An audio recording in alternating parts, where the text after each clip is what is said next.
মায়ের ওটিতে সাকসেস হয়ে গেছে, কিন্তু সেকেন্ড চেকআপের জন্য আজকে নিয়ে যেতে বলেছে।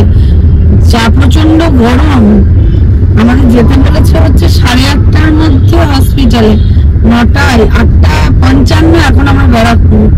যাই হোক, এই গরমের মধ্যে যে রাস্তায় বেরোতেও ইচ্ছা করে না। যাই, কন্টিনিউ তো থাকবে, পেশেন্ট তো দেখতেই থাকবে, ডাক্তারও থাকবে, মাকে দেখে নেবে। যাই হোক, এখন যেতে থাকি। অনেকটা দেরি হয়েও গেছে আমার।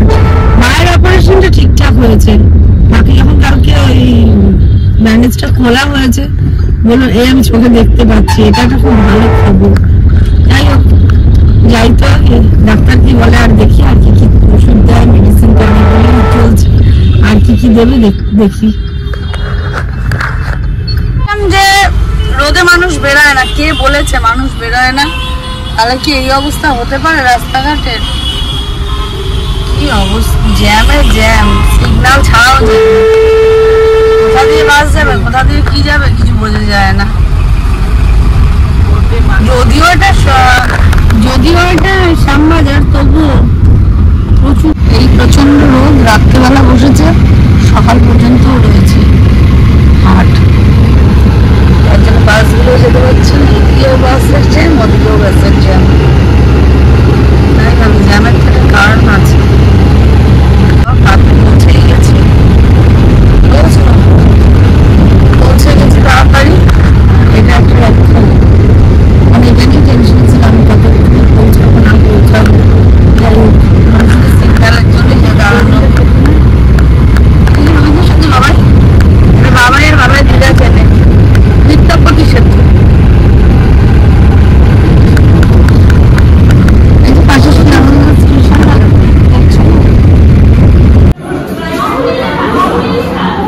সবার ওখানে আসা হয়েছিল, চোখের চেকআপ তো হয়ে গেল। এখন লিফটের জন্য ওয়েট করি, লিফটে উঠে তারপরে তো বাড়ির দিকে যাচ্ছে। খাওয়া দাওয়া করতে হবে, খাওয়া দাওয়া করে তারপরে বাড়ি যাবো। ব্রেকফাস্ট আর লাঞ্চ একসাথে করবো। বলতে সময় 11:34। ডাক্তার দেখানো কমপ্লিট, লাঞ্চ ব্রেকফাস্ট আমি তো একসাথে হয়ে গেল আমার। সোজা বাড়ি, আর কোনো দাঁড়ানো নাই। গাড়িটা এত গরম হয়ে গেছে, ছাদটা যে এসিটা পর্যন্ত কাজ করছে না। সামনেটা দিয়ে আমার কাছে গরম মারছে, যেন মুখ চোখ রং পাল্টে গেছে একদম। কি রোদ, বাপরে বাপ। এটাই ভালো সবের মধ্যে যে মায়ের চোখটা ঠিকঠাক হয়েছে, কিন্তু আবার 2 সপ্তাহ বাদে চেক আপ করতে হবে। যেমন যদি একটু বৃষ্টি বৃষ্টি পড়ে তাহলে একটু ঠান্ডা ঠান্ডা থাকবে, দেখি কি হয়। 2 সপ্তাহ বাদে লাগাই ষষ্ঠী না, তাহলে ধোসা খেতে এনটালি চলে এসেছি। এত খুঁজে লেগেছে, আর বাড়ি অব্দি যাওয়া গেল না। এখানে ধোসা তৈরি হচ্ছে, তারপরে আমি যাবো গাড়িতে নিয়ে।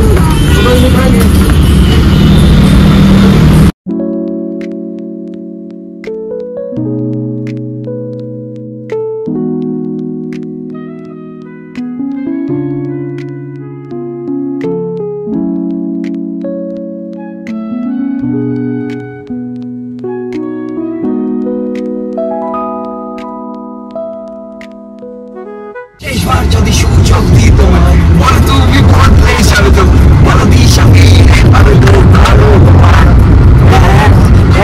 রাস্তায় দাঁড়িয়ে কোনো সুযোগ আমার বাড়িয়ে বন্ধ দেবে শয়তানকে কালো হাত চাহিদা সবাই তোর মতো নিলাম, অর্থাৎ তোর মতো নিলাম। 8:33 বাজে, খুব শান্তি। এখন আমরা বাড়িতে চলে এসেছি, বাড়ির কাছে চলে এসেছি, ভুলে গেছি সব গরমে।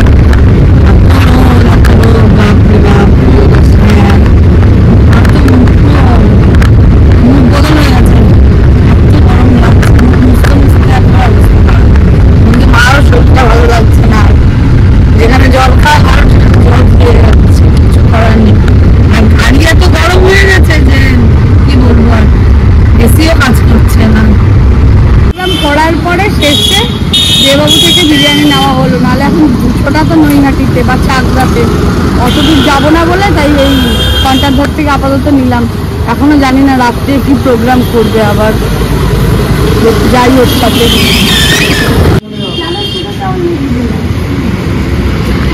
তো ডিমান্ড যে এখন চিকেন মাটনটাই পেলো না, চিকেনটা। বিরিয়ানি তার ছেলে এসছে অনির্বাণ, আমাদের সঙ্গে দেখা করতে এসছে, আমার সঙ্গে বিশেষ করে। খুব ভালো ছেলে।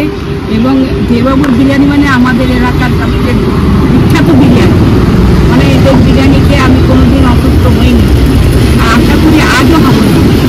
এটা সত্যি, এর থেকে বড় কমপ্লিমেন্ট আমার কাছে কিছুই নেই, হতে পারে না। নিয়ে যাচ্ছি, আমি একটা ডায়াবেটিস পেশেন্ট, আমি এইটাও যে নিয়ে যাচ্ছি, এটা নিয়ে গিয়ে যে আমি খাই, আমি অন্যখানে বিরিয়ানি বিশেষ খাই না, খুব কম খাই, কিন্তু আমি দেবাবু বা এই যে অনির্বাণের বিরিয়ানি খাই খুব ভালো।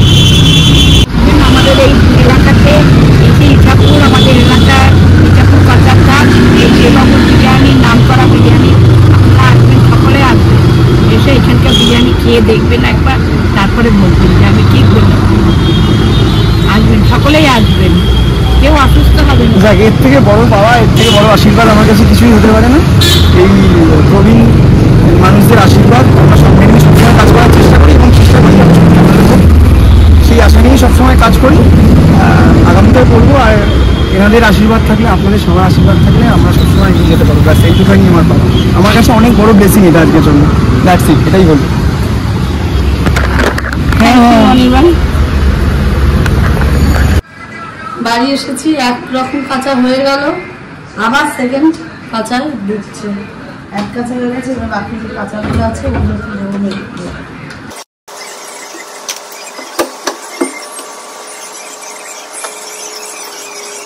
যাই হোক, বাড়ি এসে রান্না করলাম।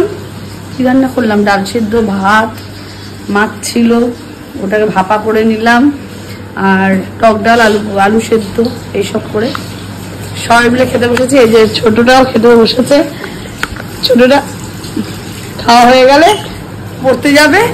যাই হোক, মা ঘরে খাচ্ছে, আর আমরা তো এখন খাওয়া দাওয়া করবো, বাবা স্নান করে আসবে। মাসির রান্না নাকি এত সুন্দর যে বড়টাও, দেখি এদিকে দেখা, বড়টাও চলে এসেছে খেতে। মানে এত ভালো নাকি মাসির রান্না, ডাল সিদ্ধ, আলু সিদ্ধ, মাছের ভাপা, ওই সময় এত ভালো লাগে বড়টারও খেতে নাকি। দেখছে উঠি মেরে। আমরা করেছিলাম আমাদের জন্য ভাত, এরপরে দেখি এক এক লাইন দিচ্ছে মাসি মাসি করতে করতে। এই যে লজ্জাও পায় আবার, ওর সামনে তো যেতে পারছি না, এখন এসে বসলাম তাই। যা খেয়ে নি, আমার ছেলে তো রোজ খায় আমার হাতের রান্না। এই যে এমন গরম, পালিয়েছে বালতি রেখে। বাবারে বাবা, মাথাটা সত্যি খারাপ হয়ে যাচ্ছে। আকাশটার অবস্থাটা তো খারাপ, কিন্তু বৃষ্টি বৃষ্টি কি হবে? আমার এদিকে এক বালতি কাঁচা ঠেসে মেশে ঢুকিয়েছি, এ জানে কি অবস্থা। মা পুরোই তো চারিদিকে মেঘ মেঘ দেখায়, কিন্তু কি হবে জানি না। মেলে তো যাই ভগবানের নাম করে, যা হবে দেখা যাবে। নিয়ে গিয়ে আবার মেশিনে ঢুকিয়ে শুকিয়ে মুখিয়ে নিয়ে তারপর যা করার করবো। প্রচন্ড বেশি ঝড় এসেছে, মানে ঝড় এসছে কি হাওয়া এসছে বোঝা যাচ্ছে না। যাই হোক, দুম দুম করে জিনিসপত্র বসছে। আর আমি মেলে গেছিলাম ছাদে, জামা কাপড় সব গেছে উল্টো পাল্টা হয়ে। চাদর ফাদর তো একবার পড়ে গেছে, বাবা তুলে মেলে দিয়েছে, আর বাকিগুলো আমি তুলে নিলাম। এখন যাব নিচে গিয়ে মেলবো সব দোতলায়। কি পরিস্থিতি! বাবা ভেবেছে আজকের দিনটা বৃষ্টি পড়ুক পড়ুক, রাত্রে জামা কাপড়গুলো থাকুক, আর কালকে একেবারে রোদ্দে শুকিয়ে নিয়ে যাবে। মাথা খারাপ, বাবার বুদ্ধিতে চলে তো ওইসবের। সব নিয়ে তুলে রাখছি, দিয়ে কালকে আবার সব মেলবো সকালবেলা। যাই হোক, পরিস্থিতি খুব খারাপ, ঝড়ে খুব গাছপালা নড়ছে, দেখা যাচ্ছে কিনা জানি না, এপাট ওপাট হচ্ছে। সবচেয়ে ভালো আমাদের আম বাগান, আম গাছটা ঝুঁকে পড়েছে একেবারে মাথার উপরে। এদিকে লোকের বাড়ির জিনিসপত্র আমার বাড়িতে, এখন আমি দেখছি আবার লোকের বাড়িটা, যে আমার জিনিসপত্র লোকের বাড়ি চলে গেছে কিনা। তো দেখলাম না, কিছু যায়নি, ঠিক আছে। গাছের অবস্থা খুব সুন্দর, কিন্তু ফুল নাই একটাও। আগের বছর এই গাছটা কত ফুল দিয়েছিল, এবছর কি হলো কে জানে। ভালো গন্ধ হতো।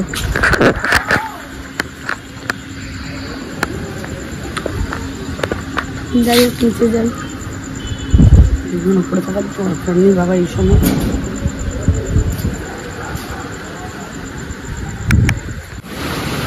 কি প্রচন্ড বৃষ্টি, তার মধ্যে এখন বাজে 9:10, আমার ছেলে এখনো ঘুমাচ্ছে। আমি যাবো এখন গিয়ে উপরে জানলাগুলো আগে খুলি, মায়ের চুল টুলগুলো আশ্রে দিই, একটু তেল টেল মালিশ করে দিই, সবগুলো করে নিয়ে আসি। চোখের যত টাইম হয়ে গেছে নাইটি দিলাম, বাইরে জানলাগুলো খুলি। আমার জানলাগুলো বন্ধ হয়ে গেল, একটাই ঘরে ইয়ে দিইনি বলে, ওই যে কি বলে লক করিনি বলে, এই হাওয়ায় জানলাগুলো উড়ে যাচ্ছে। আমার বাবাটা উড়ে না গেলেই হলো। বাবাকে ফোন করে বলো একটা পোস্ট ধরে দাঁড়িয়ে থাকো। সবশেষে আপডেট পেলাম, মানে বাবা এখন ফোন করেছে মাকে, বাবাকে খুঁজে পাওয়া গেছে। বাবা রুটি কিনে আম আনতে গিয়ে ওখানে আটকে গেছে। আমি বললাম, মা বলছে বৃষ্টি যদি না খাবে কি হবে, রুটি আর আমার সাথে শুয়ে পড়বে এক ঝুড়িতে, অসুবিধে নেই। এখন দুজনের কথাবার্তা চলছে, কথা হোক। আমরা একটুখানি খাই, কখন আসছে গাড়ি তো বের করতে পারছে না, নাহলে গাড়ি বের করে ছেলে নিয়ে চলে আসতে পারতো। অবশেষে আমার বাবাকে রেস্কিউ করার জন্য আমরা এসে গেছি। এই যে বাবা আসছে, যাই হোক বাবাকে রেস্কিউ করে বাড়িতে নিয়ে যাচ্ছি আমরা। বাবা কোনো পোস্টে ধরে ঝুলছিল, আর এখন বাবা গাড়িতে উঠবে। বাবা বলে জল আছে, ওনাকে এমন ঘরে ঘোরাবো না, উনি তো আর জানে না। উনি এতক্ষণ ঘুরেছে, এবার আমরাও ঘুরবো। কোথায় গেল আবার, কোথায় গেল রে? পিছন আমরা বাবাকে রেস্কিউ করতে পেরেছি। বাবা তুমি ঠিক আছো তো? ওরে মাকে না, এই যে পুরো ইয়ে বাউন্ডুলা ফ্যামিলিকে জানো তুমি ঠিক আছো যে? বলো ঠিক আছে। বাবা ঠিক আছে, তাহলে আমরা এখন যাই। রাস্তা তো খুব সুন্দর, একটাও আম পড়লো না। আমি ভাবলাম আম পড়বে, এই আম পড়ছে নাকি? খেতেই মজা। চলো তাহলে আমরা এখন যাই ব্যারাকপুরে, আগে তো চা খাবো, তরকা নেবো, তারপরে বাড়ি আসবো। বৃষ্টিটা প্রচন্ড, এদিকটা একটু কম মনে হয়। ফলতা লরি সেই শুরু হয়ে গেছে আবার যাওয়ার, মানে টাইম থাকে 9টার পর থেকে লরি যাওয়া শুরু হয়। বাবা গেছে তরকাটা আনতে,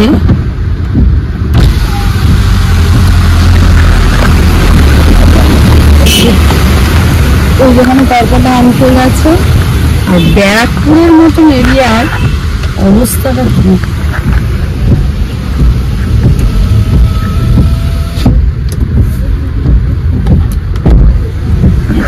হ্যাঁ বাবা 100।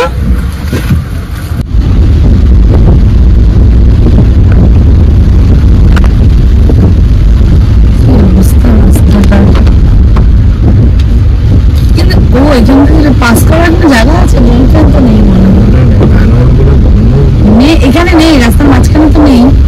যাই হোক ট্রেন আছে জানিও না, এই অবধি আসতে হবে। তাহলে দেখো আজকে দোকান টোকান সব বন্ধ হয়ে গেছে, এমন বৃষ্টি হয়েছে, শুনশান করে ফেলেছে।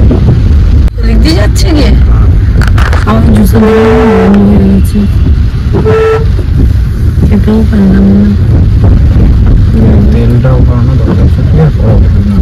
কালকে 20 টাকা হচ্ছে, গরম লাগছে রে।